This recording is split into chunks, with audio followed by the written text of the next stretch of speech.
Мен 5-ші Б сынып оқушысы Балдахова Кәусар. Абай Құнанбаев. Қараша, желтоқсан мен сол бір ай. Қараша, желтоқсан мен сол бір ай.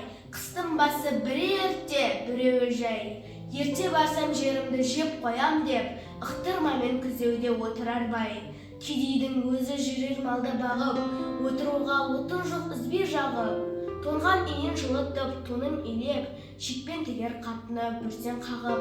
Жас балаға отта жоқтырған маздап, талтайып қақтана алмай өле жаздап. Кемпір шалы бай болса қандай қиын, бір жағынан қысқанда ода азынап.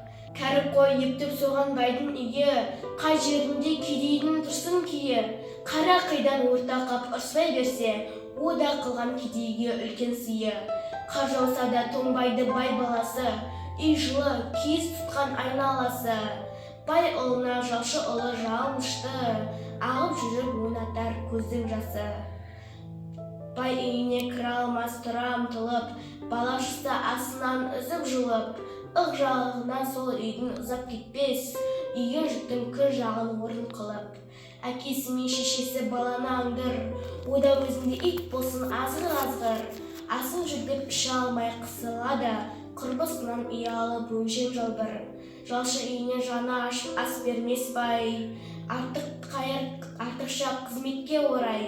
Байдан ер жоқшыда пейіл де жоқ, аңдыстырған екеуін құдайым ай. Алса да аян шақтау кедей сорлы, еңбек білмес байдың да жоқ қой орны. Жас бала кемпір шалын тентіретпей, бір қыстақта тас болма сен де оғырлы.